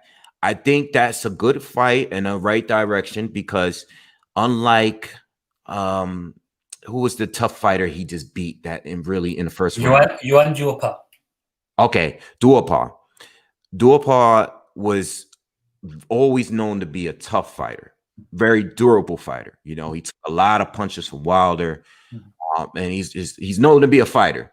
But he's older now. He's not as durable. And that's why Yoka was able to get him out of there quickly. I mean, Yoka is a beast regardless, but I think Christian Hammer is right because I like his technique a little better. He's also tough.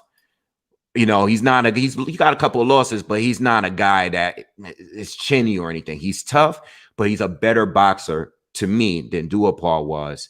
And I think it's a better chance. And he's fresher. He's like in early 30s, I think.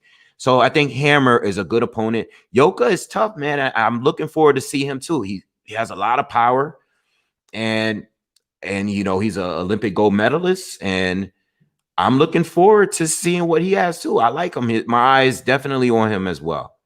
Good. He's a lot further in his career than Jared Anderson.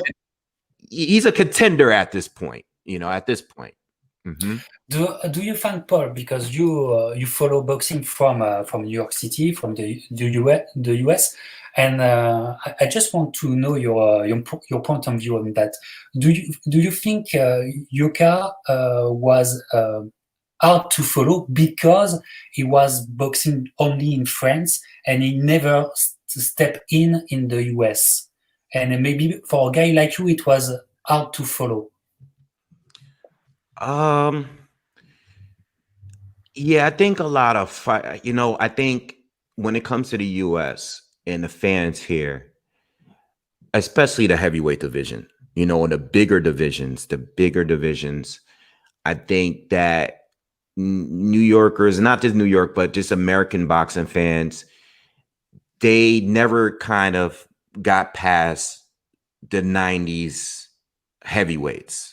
Once Lewis, and I know Lewis is not an American boxer, but he was popular here. Yeah. I think once he retired and the Klitschko brothers took over, a lot of people lost interest in the division. And I think, you know, Wilder, Fury, Joshua has brought some fans back, but it's going to take longer for guys like Yoka to really build here. You know, they would, it just, you have to be, unfortunately, as a heavyweight, you have to be extremely popular for the Americans to take notice. You know, it just is what it is. Up until last year, there was still people that didn't even know who Deontay Wilder was. I mean, I can talk about Wilder. I'm like, you know, Wilder, you know, the heavyweight champion. They'd be like, nah, I never heard of him. Mm-hmm. Especially Joshua. Joshua today, there are people that still don't know who Anthony Joshua is here. I can't just walk outside and ask people who Anthony Joshua is. They won't have the slightest clue who he is. You know, so I think it's not just with Yoka. Yoka is going to take a lot longer for people to recognize who he is here in the States. It's just how it is, you know. I see. I agree. Not surprised. And now, Paul and Patrice, it was a topic you spoke this morning on your stream live, Paul, on the Boxingwave. We heard some rumors about Canelo, and not just about the business, but about fighting Calais Plant. But since few days, the story changed, and now we heard that Canelo will maybe face Callum Smith. So this is the question, and this is a question you had in your show, Paul, for Canelo and for the audience, for us. Is it better to face Plant or Smith? Maybe Patrice. Do you have maybe a favorite? Just to enjoy a great fight with Canelo. Who is maybe the better? Smith? Plant? I think Smith, but you know, it's pretty hard because I already have in my mind that Canelo is gonna destroy whoever is in front of him between those two. But I think Smith be a good matchup. Tough guy. Fast guy. Defense is pretty okay in the defense, but you just need somebody who's gonna go and not get intimidated by Canelo. But that's the big problem. Can Plant or Smith not be intimidated by Canelo? So in my plan, I still go. I prefer to see Smith, but we'll see. Yeah, I think it's really based on preference and styles. I think Smith would, and I've heard people say this. The thing I heard a lot about Smith is that they think, as far as the matchup, it would be more of an action-packed fight because Smith, the way his style is, he's not like a slick fighter or anything like that. You know, he has power. Some of his best wins against, you know, Rocky Fielding. I think that was the first fight I actually saw Smith in, was when he beat Rocky Fielding. And you see his stoppage of George Groves and some of his other fights. I think Smith would be forced to have to fight with Canelo. Whereas Plant on the other hand is a slick fighter, you know, and he's probably going to be trying to time Canelo and pop shot Canelo. It's going to be a chess match, you know, and I think that it really based on a preference. I'm going with Plant because I think Plant, his speed. I like to see Canelo get challenged by someone that is quick like him, maybe quicker, that can counter like him, and you know, just have that chess match. I want to see that. I think Smith is more likely to, and there's no way for me to tell, but I think Smith is more likely to be intimidated by Canelo than Plant is. You know. Okay. And you know what? You know, maybe I disagree. even if I prefer Caleb Plant, I really like Caleb Plant as a fighter, but I go with Smith because Caleb Plant, I agree with you, Paul. He will go for a chess match with Canelo, but you can't do a chess match with Canelo if, in terms of physicality, you cannot resist. And I don't see Caleb Plant in terms of physicality staying 12 rounds with Canelo. Canelo will break him. I'm pretty sure. No, I think Canelo's going to win the same way. Oh, yeah. So, I'm talking about preference. I'm not talking about preference, how the fight is going to go. Canelo's going to walk him down and get him out of there at some point. We agree. He will win anyway. Yeah. But I think he'll do the same to Smith, by the way. But Smith, in terms of size, Smith can maybe have a different approach. Maybe can bring something on the table. Mm-hmm. Maybe for a few rounds. Not a lot, for a few rounds. But he will break too. Yes. So you go with a Plant. Paul and Patrice, I have another question. And I'm agree, Paul. I am happy, Paul, you're with me because it's maybe a specific New York question I have for you. It's about Danny Jacobs. So Danny Jacobs is also from Brooklyn. Yeah, that's my guy. Yeah.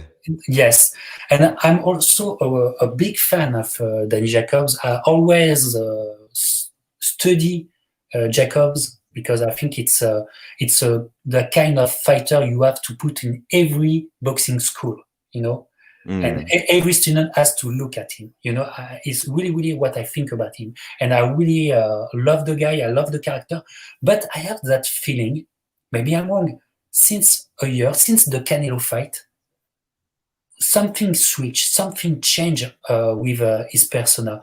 It's like he played the heel.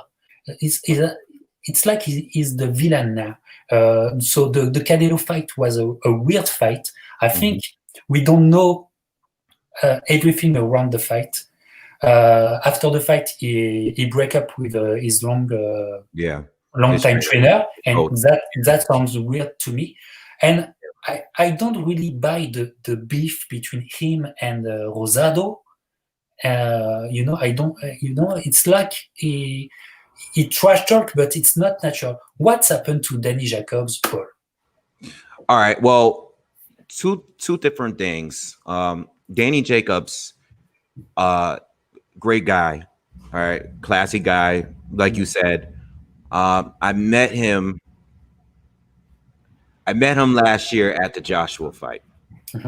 I was getting a drink from the bar, and I walked into him, and instantly he embraced me with a lot of love. Right now, we gave each other a hug.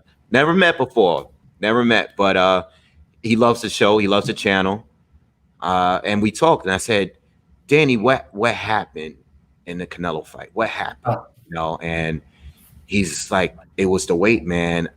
I had to move up. I was drained. Trying to make the weight, and it was just too much.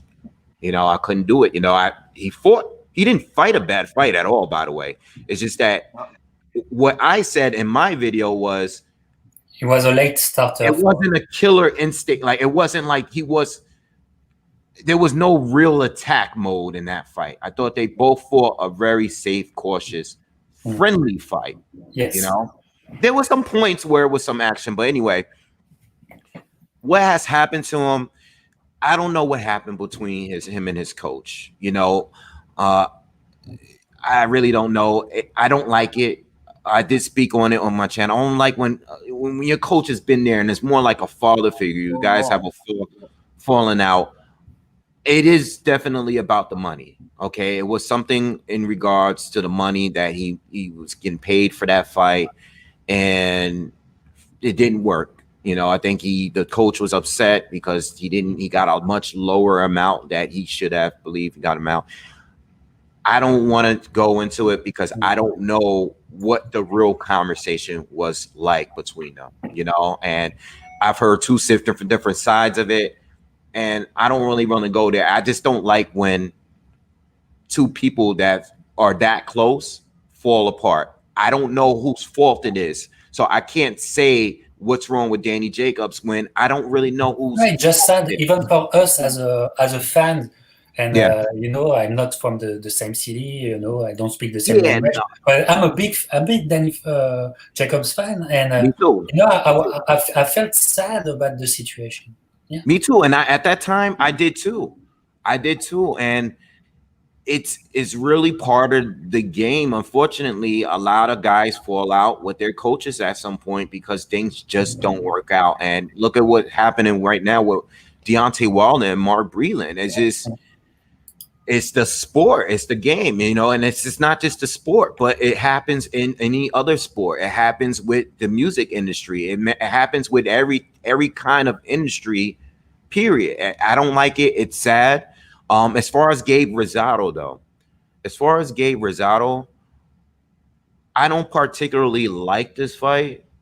To me, I think a lot of fighters are allowed a COVID fight. As far as it's not, you don't have a crowd, an audience, and he hasn't been in the ring for a while, so he's gonna fight Gabe Rosado. Now, I like Gabe Rosado too. I've always supported him on his channel. He has a lot of losses, but they always stick him in there with he always brings something, you know. Right. He's a good fighter. But I do believe that Daniel Jacobs is at a certain level where even when you're tuning up, you shouldn't be fighting guys like Gabe at this point, at this stage. I think guys that are coming on up and coming, you know, they should get in the ring with, you know, Gabe Rosado just to compare their performance against the other top fighters that Gabe has fought. All right. So I don't like the fight. As far as the trash talking, I don't buy into that stuff. That they're selling the fight. They have to sell it some way because it's not a fight that people are asking for. So, but Gabe, you can feel they are not comfortable to play the But Gabe is like that with everybody. You guys, you remember when he was fighting Charlo? Yep.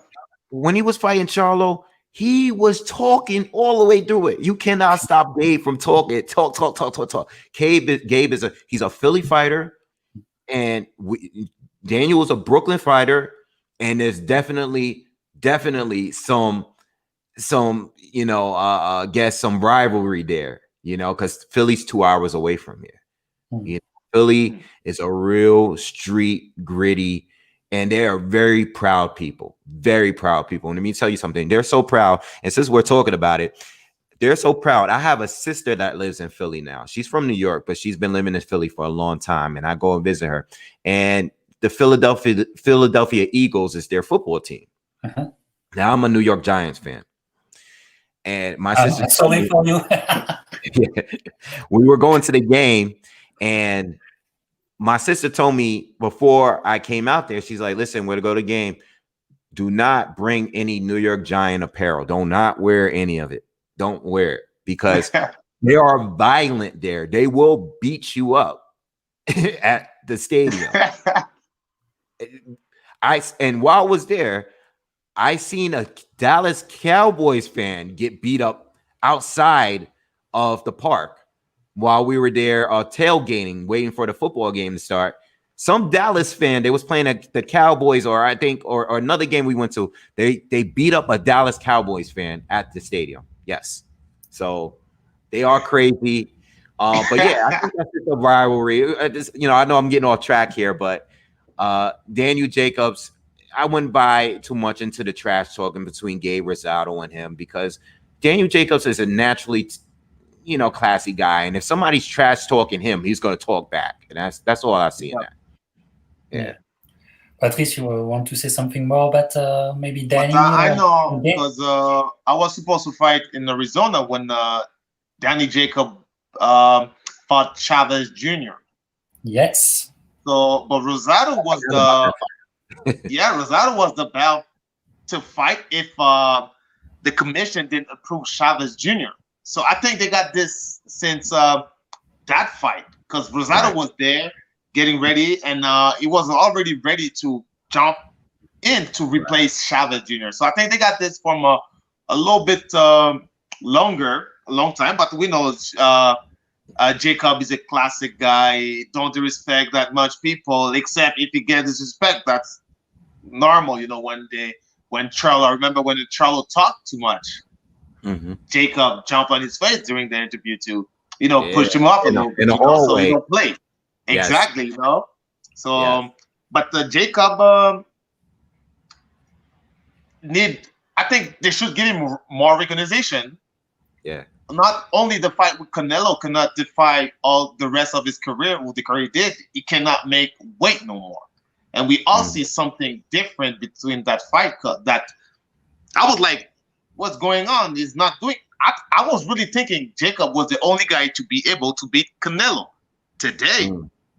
I was sure it was about to be a crazy fight because Jacob did that crazy fight between versus Golovkin. Two different styles, I know. But he was the man to give Canelo problems and nonstop. Oh yeah. Yeah, absolutely. Yeah. Absolutely.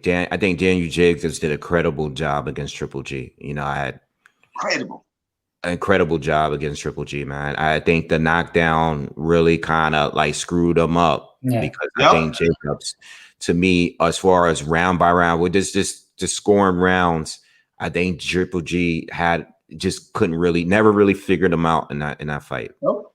Never really. And they said Jacob is the first guy to expose Golovkin. He was the first guy to show them if you fight Golovkin, you have to stay inside, fight him. That's what Jacob did. He fight him, take the punch, and fight him again.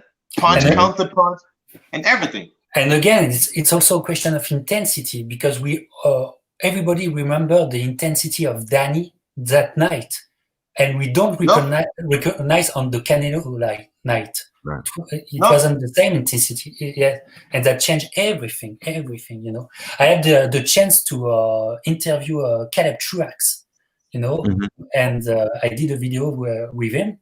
You can find on the channel, and Caleb was really, honest. He told me because he faced Jermaine Taylor, he faced many good opposition. He said the best I faced by far was Danny Jacob. Yeah, by far, he told me. Yeah. I just wanted to say too, we can't forget though, and just to defend Golovkin, Daniel Jacobs didn't make weight, and he was much bigger that night. He didn't. That's true. Cut down to the weight. He didn't care about the title. He cared about the win. He was much bigger than Golovkin. Yeah. So I think he absorbed the punches a lot better because of the fact that he was much bigger than him that night. So if he cut down and forced it, he might not have been that strong that night. Okay, so that means you think way before he faced Canelo, he was not able to make 160 again. That means. Yeah, I mean, this is what he's saying. I mean, this is what he told me when I, ran into him. He had to make that weight for that Canelo fight, and I think, Okay, I understand that. Yeah, he at the Triple G fight, he didn't make weight. He didn't do the. I don't know. I'm not sure. I think he might have made weight, but he didn't show up the next morning for that same day weigh-in. No, he didn't. He didn't even go. He said, "No, I'm coming in." And you saw it. If you look at the fight, you saw Triple G was smaller than Daniel Jacobs that night. That's true. Yeah, so exactly. I have to give him some credit for that. Yeah. So, guys, now we can maybe switch to a question from my followers. Maybe from Eminent Scheme, what do you think about Michel Soro? Paul, do you know Michel Soro, and what do you think about him? Yeah, it's a friend of the page. You can find Michel Soro on the Captain Hook Chronicles. Yeah, I know Michel Soro. I know. Jeez. I remember, I think the last time I actually watched him fight was against, was it Glenn Tapia? Yes, long time ago, yes. Glenn Tapia, and then he fought, I can't remember off top. Antoine Douglas. He's fought Ugas. He fought Ugas? I didn't watch that fight. Antoine Douglas. Antoine Douglas. Yes. He's a good fighter. He's a good fighter. Is he at 154 or 160? 154. 154. Okay. No, he's a good fighter. He's a good fighter, and I'm not sure who was the last fighter he was supposed to fight. I think he had an opportunity to fight someone big at 154 pretty soon. This was before the pandemic, though. I think that was the last bit of news that I heard about Michel Sorrell. I'm not sure who it was, but he was supposed to get a good shot against one of the top guys at 154, I believe. Yeah, he's still waiting. It's so frustrating for us because he's still waiting for the big shot. But for who though? For who? For which fighter at 154? But he was because of the promoter. He was connecting with the WBA, and the problem last year. The problem was that the Lara, in a way, strip him from his gold WBA, and strip him. And you remember Lara against Alvarez, the Canelo brother. It was for the belt of Michel Sorrell, but it was a strip. It was a complete strip, and the WBA acted really, really badly and weirdly on this case. But so he's a little bit stuck because it's an outsider. He's not really connected with the big promotion, and he's still waiting. So he win all the time with all the opponent he has to face. He win clearly, and he still want to face the Charlot, the Earl, the Lara, So we're waiting for that big time in France for a big fight for Michel Sorrell. Okay, yeah, I forgot he fought Brian Castano. Yeah, I forgot he fought him, and he has a fight against. He's gonna be fighting Teixeira for the WBO, right? Sorrell is actually. You said he was with the WBA. He was connected. Yeah. Oh yeah, he's still. Yeah, he has because you have Charlo at the top. You have Arislani has the world title. And I think Sorrell has I don't know how they label. WBA has so many titles, but don't let me start about this. All right. But guys and Paul, stay with us, Paul, because we have a big surprise for the show. Thank you, Patrice, because of Patrice, we have the opportunity to meet a champ from Canada. I'm so glad, I'm so proud to have him in the show for the first time.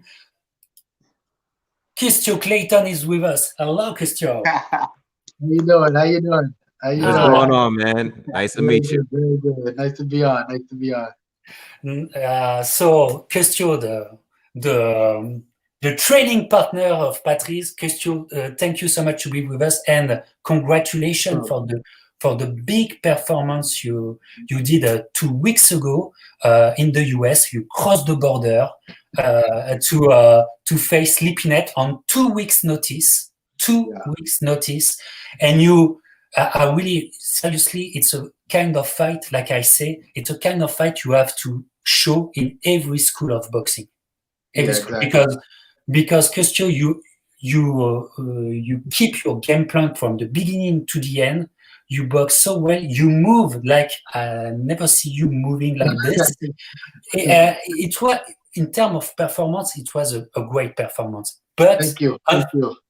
But unfortunately, the fight was called a draw. How do you feel about that? Like I said, like I always say, I mean, I know that I won the fight. Like I said, I know the type of performance I put up. But at the end of the day, I mean, this ain't new to me. So I mean, I just gotta take it. I mean, it's sad to see when you train and you work so hard to see that the judges still won't give you a fair shake. I mean, but at the end of the day, all you can do is, like I said, me still stay humble and still. I mean, the rest of the world know that I won the fight. I mean, that's all I can say. Okay, Paul, don't hesitate, and Paul and Patrice, don't hesitate if you have question for Custio. But another question I have for you, because it was on 2 weeks' notice. So, how do you? did you watch a lot of Lipinet's fight before, or not really? Well, see, once we found out, but see, this is something that people don't know either. I mean, I was scheduled to fight on the same show though as well.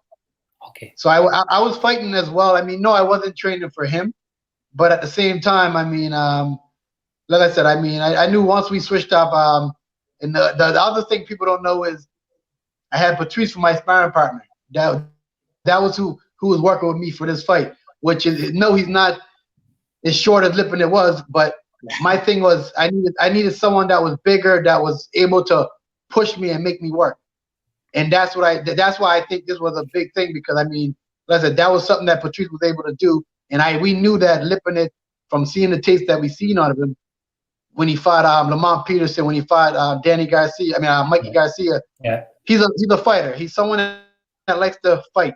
So we knew that our game plan with a couple weeks notice is we wanted to box. And my thing was to show the world that I can box as well. I mean, most people don't. Every time you see me, you see one side of me. You see me being aggressive, fighting. Yeah. But people don't understand that. People don't understand that I'm someone that loves to box, but I just need someone to come to me. But most people don't. Yeah, you needed the competition in front of you to show all your skills. Exactly.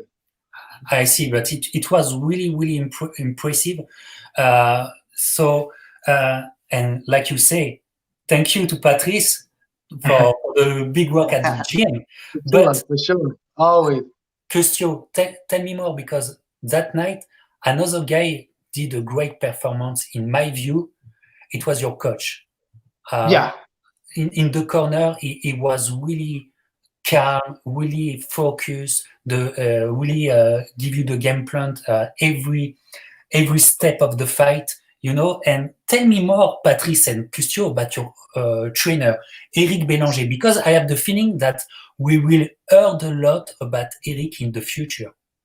You will, and that's something that people don't understand. I mean, Eric, I gotta say is, I mean, like I said, when it comes to boxing, I mean, he's not like, people don't know him right now, but at the same time, he has a very, very smart mind when it comes to boxing. And the good thing about it is he don't try to get you to do what he don't feel is right. I mean, at the same time, even with that fight, we knew we had a couple weeks to prepare. We studied him a bit, and we knew that we had a game plan. Like, I mean, people say to me, they say, why didn't I fight enough? I'm the type of fighter that I could have fought. Like, I could have stood there and fought with him the whole time. I know that. But that was not our game plan. And one thing about it is, with Eric, is when you have a game plan and you stick with it, like I said, and when if it's working, he'll make sure and let you know, look, we're doing our thing. We know what we're supposed to be doing. And as you can see, he's a calm guy. Like, he don't get overly excited. And like I said, I feel that it's a lot that everyone will see from him next. I mean, he keeps his composure, he keeps calm, and like I said, it's been a great job working with him right now. Yeah, yes, it was really impressive to hear. Yes, and I'm pretty sure Eric will be a big name in the future. Exactly. Yes, in Canada and maybe more in America. For sure. And seeing what he's doing right now, like I said, with me, and even for Patrice, I mean, like I said, big things coming right now. Like I said, I think right now, in a couple of years, with everything going well, I mean, like I said, he'll be a name that people in Canada expect. I mean, in the world, but at least in Canada, will start really recognizing as a top coach right now.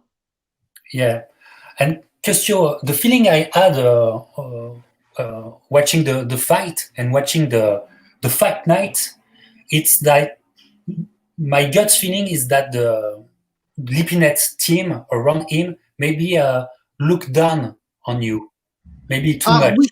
Do you have the same feeling? We saw a couple interviews. The way they talked, they didn't sound like it. But even once we got to Connecticut, for some reason, when I got there, I'm telling you that I could see in his face every time I seen him.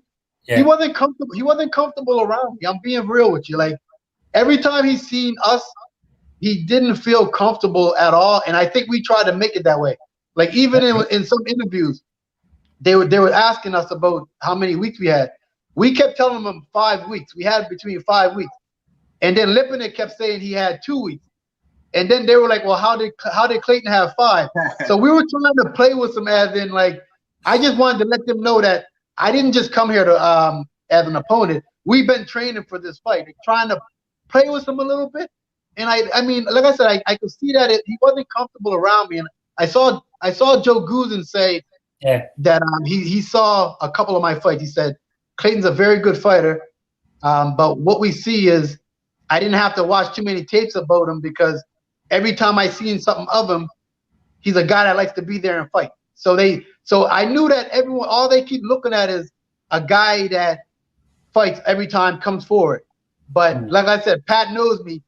That's way different than what I really am. I mean, I'm a guy like if it was up to me, I would box all the time. But I'm someone that, I mean, I got to do whatever the opponent gives me to do, right? Yeah, obviously, because in fact, people don't realize your pedigree, and you talk about the skill set, but maybe people have to remember that Custio was an Olympian. And can you, for us, can you recall your Olympic journey? Oh yeah, for sure. I mean, like I said, that was to me still to this day. I still look at that as one of the best opportunities that I had going to. I mean, like I said, everyone don't get a chance to go to the Olympics, but it was an amazing feeling representing Canada, and like I said, all the support I had. But like I said, I won 3 fights, which was for Canada. It didn't happen in a very long time. I think it was like 8 years, 9 years. I don't know. It's been a while before someone even won a couple fights.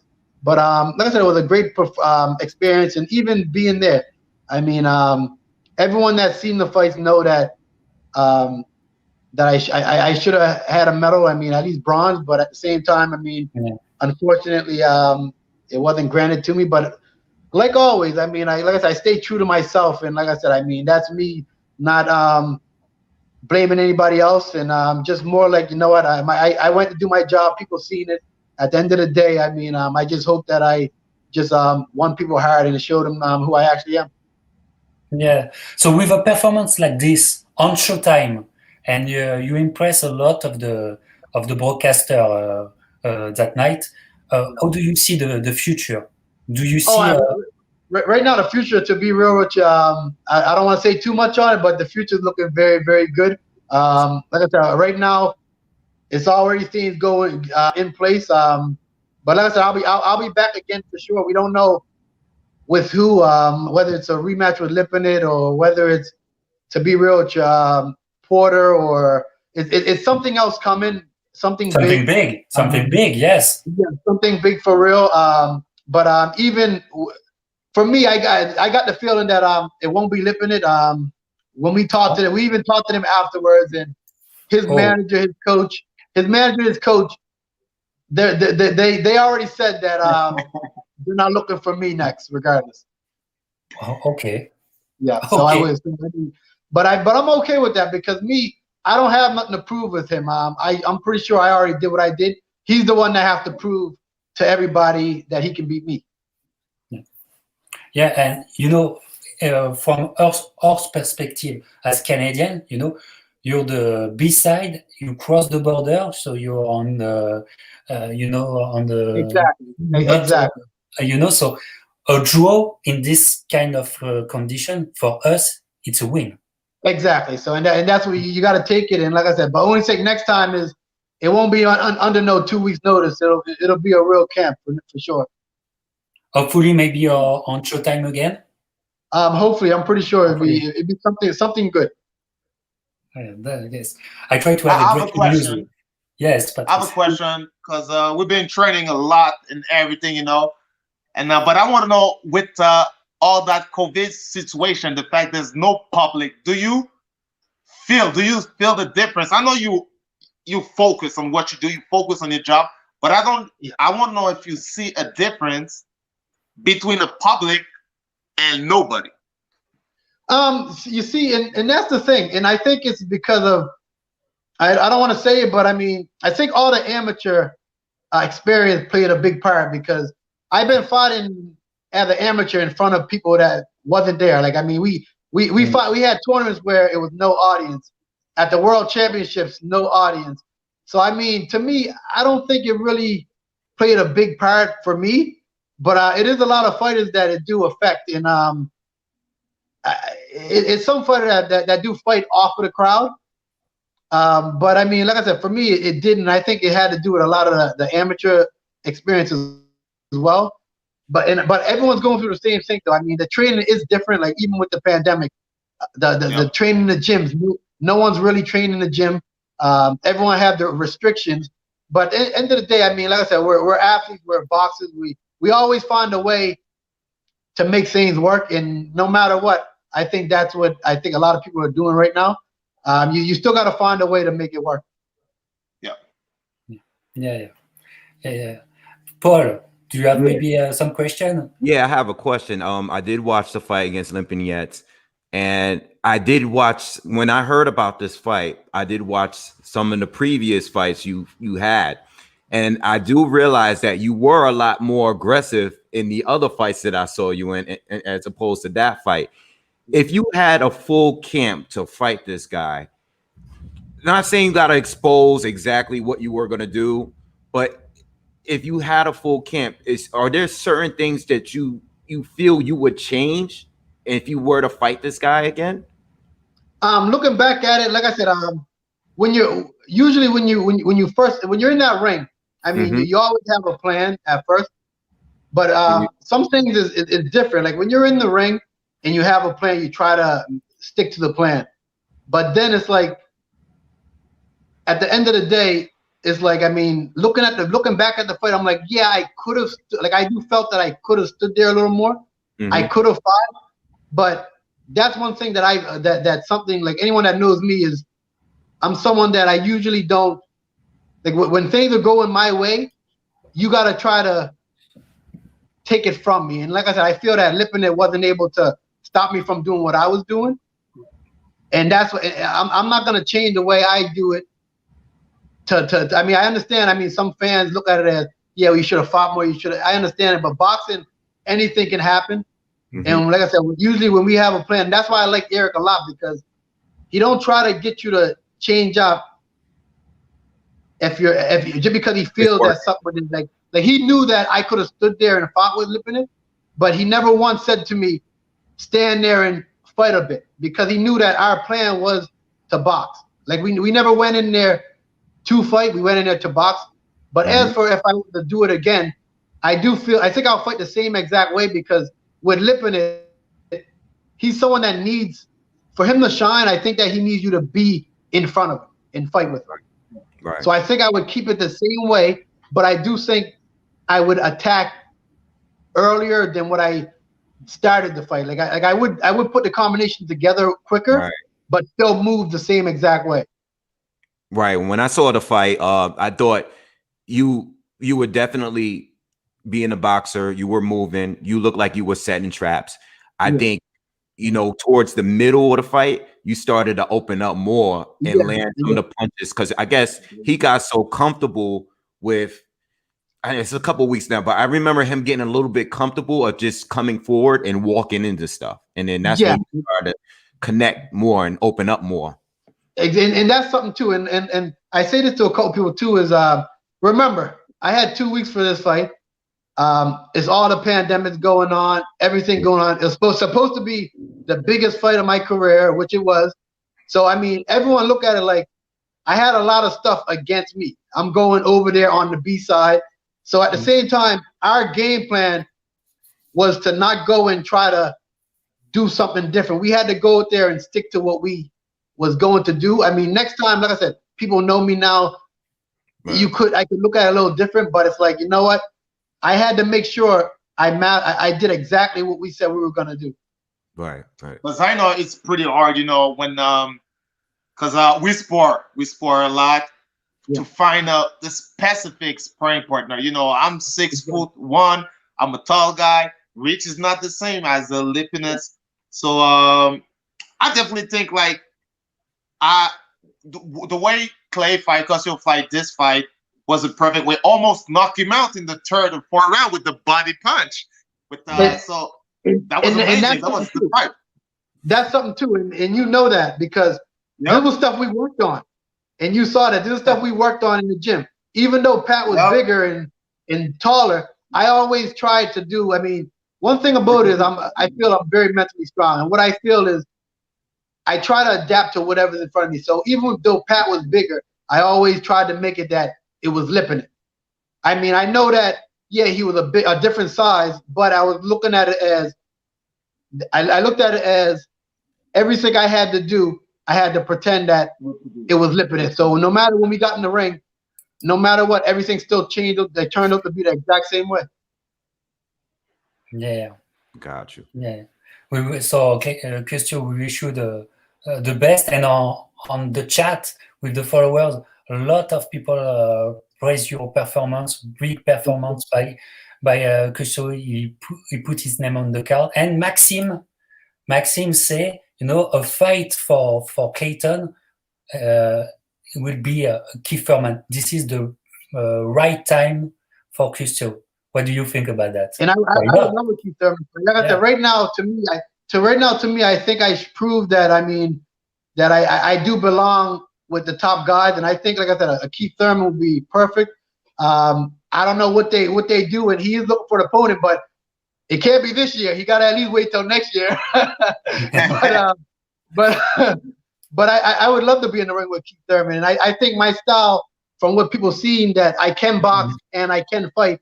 And that's the thing that they don't know what's going to happen. If we train for a certain guy, I usually do whatever we train for.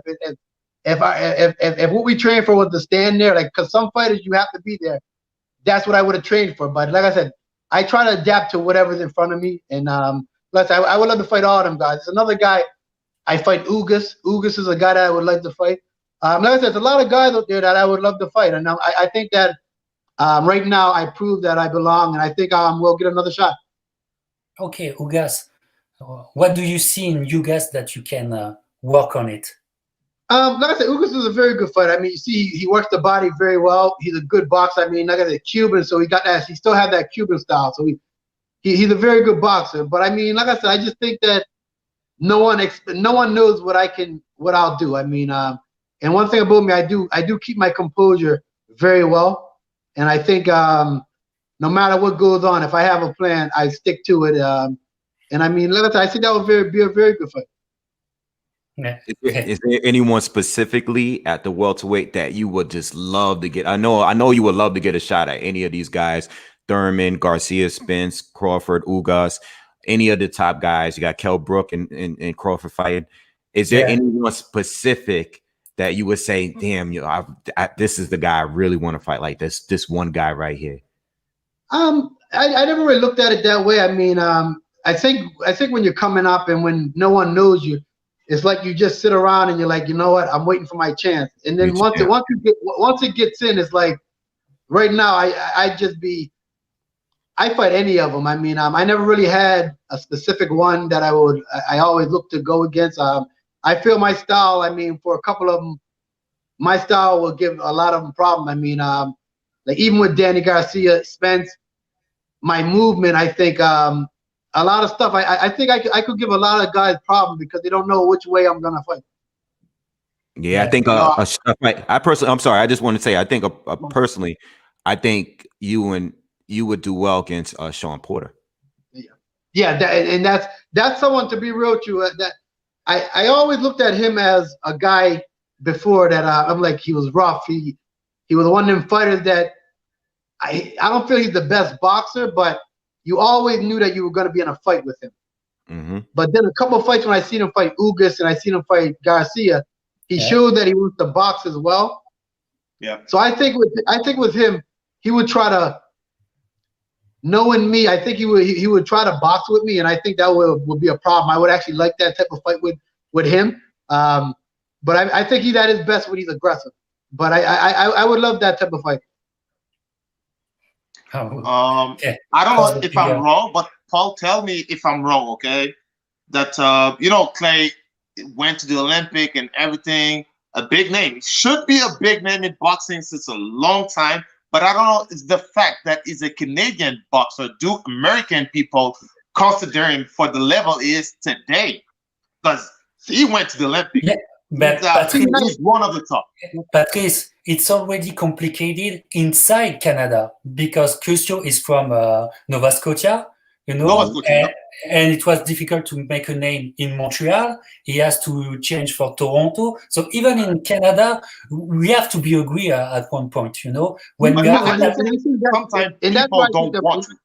So no, and that's why I think the problem is even for like a lot of fighters in Canada. I think it comes down to everyone knows in the U.S. you get the U.S. even like the U.K. everywhere they support. They do support their players. I don't feel that in Canada you get the support right from jump. I mean, not until you start really making that name and then they start to see it. But I think that it has to change where the Canadians have to really get on top of it at first. But I mean, the U.S. and everywhere is always gonna. Well, I don't know him, but I mean, until they see you, they're not gonna know you. But I think, and my thing was always to try to build a name in Canada to really make sure not just one province, but all the Canadians. Yeah. And that's what I always tried to make it look at. I think what I will say this is, and we were speaking a little bit about this earlier with Wilder. Americans, believe it or not, a lot of Americans. Because there's a lot of fighters that I can name in America that are not known here. Even New York fighters that are not known, that should be known, that were great amateurs that a lot of people don't really know about. But what I will say is that people, I don't know about there, and definitely build your brand in Canada first. That should be the priority because that's the people that's going to have your back, hold you down at the very end. But what I will say is people are so into everything else outside of the sport itself. Like they care about how you doing the ring and stuff like that, but they care about social status, messages, you know, like stuff like Ryan Garcia, perfect example. What does he keep bringing up? Oh, I got 5 million followers on Instagram. Like I'm more popular than you because I have my. Listen, if you're popping on Instagram, people are going to draw towards you. Edgar Berlanga, another guy on the come up, knocking a lot of guys out. People bringing them up in my show this morning.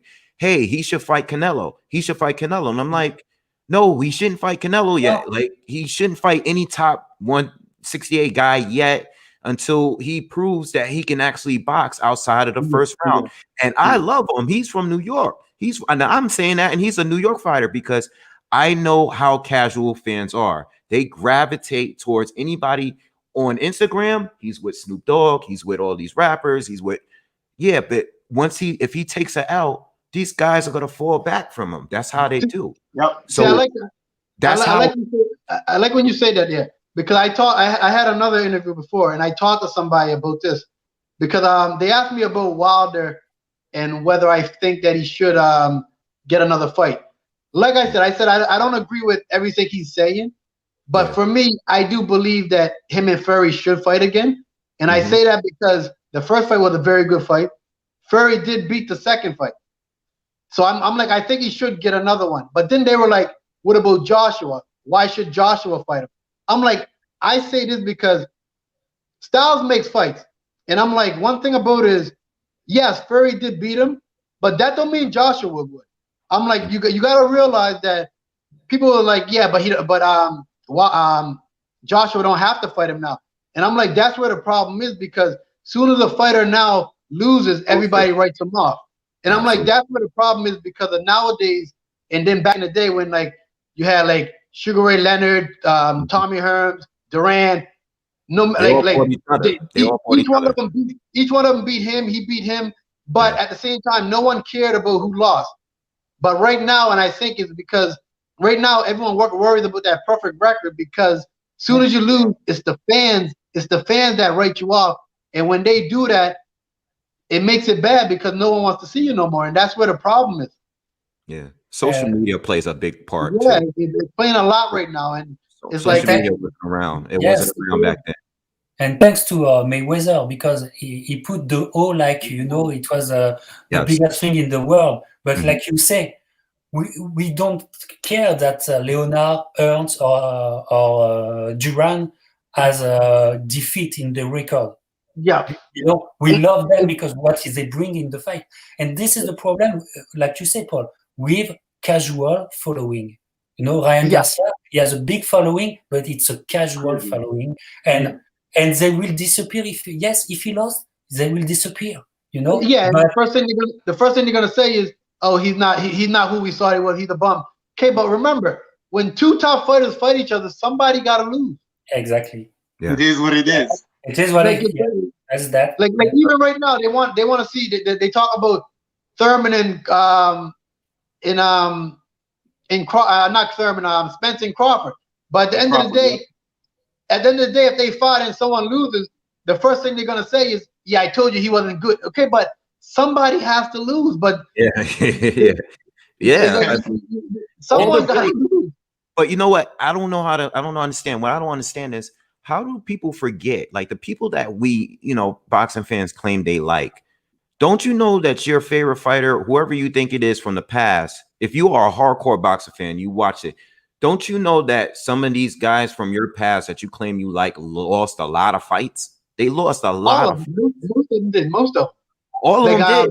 There's only a couple that didn't. Yeah. Like Muhammad Ali, one of the greatest. He lost. Sugar Ray Leonard lost. Duran. You can name Mike Tyson. You can name any fighter, but at the same time, the social media wasn't what it is now. And it's like, I think that play. And when they talk about Mayweather, I like to say it because I understand what Mayweather did, but I kind of blame the fans and stuff too, because he kept the oath. Because if he would have lost, they would have said that he was not who he was. So I mean, a lot of that plays a big part too. Yeah, I mean, but that's part of the marketing, and this is why a lot of fighters today. See, the thing with Floyd, yes, he was undefeated, and the 0-0 was a big thing. That's marketing. Just like I say about the pound for pound list, it's marketing. When they put you as #1, certain networks will put you on their #1 pound for pound because that's their fighter. That's the way to market the fighter. But the problem is that fans are a fan of fighters. They're not a fan of the sport. They don't love the sport because they only watch specific fighters. People will be experts. I've been on YouTube a long time, and I've seen channels. They were specifically talking about 1, 2, 3 fighters tops. Tops. That's it. Yeah. No, most of the time, like anyone. Because you know what, guys, I have my theory about that. It's because the new following are really focused about the characters and the persona. Yes. And you are on Team Spence, you are on Team Yoka, you are on Team Wilder. But what make the great history of boxing is right not with the persona but with the matchup, with the fight itself. What is in the legend of boxing? It's Leonard Durant in Montreal 40 years ago. This is history. Ernst Leonard. This is the history in making. This is the people. I think you have a difference between the people who stay team I don't know, and people who are really focused about the matchup. And in terms of matchup, I think the matchup of the new generation will be Crawford against Spence. So guys, if the fight happen, how do you see the fight going? For me, I mean, I can't lie. I mean, I think that Crawford is to be boxing wise, skill wise, the guy is for real. But I really do think that Spence beats him. I really do. Okay, you go with Spence, and you. I will go with Spence. I have Crawford winning by decision. I would like to see his performance against Brook tomorrow, though. I'm waiting for that. But the performance tomorrow can change my opinion because I do think Kell Brook, regardless if people think he's done or not, I still think Kell Brook, and on his best day, beats anyone that Crawford beat at welterweight so far, by far. So I definitely want to see that fight tomorrow, but I think I'm leaning a little bit towards Crawford for now. At least for now, I think Crawford would win a decision. Okay, and you, Patrice? I go with Crawford too. Spence didn't fight since a long time, since the accident. We didn't really see that much, except they're trying to show us something that might be true, might be not. We don't know. So, but it's a full package. Crawford is a package. So, and we know since I saw the fight versus Kell Brook in Errol Spence, and if it was not because of the fight with Golovkin and the ice problem, I do really think Brook will beat Spence. So I think Crawford has what it takes to beat him. And I don't know the last southpaw that Spencer fight. I don't know since when did he fight a southpaw. I think it was a long time ago. So I think Crawford. I'll go with Crawford for that one. Okay, guys. And you know what? Look at Jeremy. Wow, we have the crème de la crème in terms of boxing analysis. Yes, you're right, Jeremy. Yes, and thank you so much, Paul, from Boxingwave.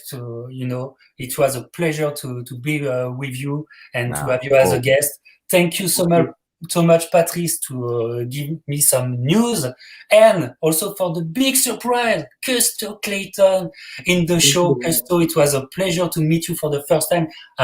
Pretty sure we will do a future interview in the future because it was so great. Guys, thank you so much again, and I will speak French for the end. Et les amis, on se retrouve bientôt pour de nouvelles aventures. J'espère que ça vous a plu parce que c'était exceptionnel. Alors partagez-moi ça. Merci encore et boum!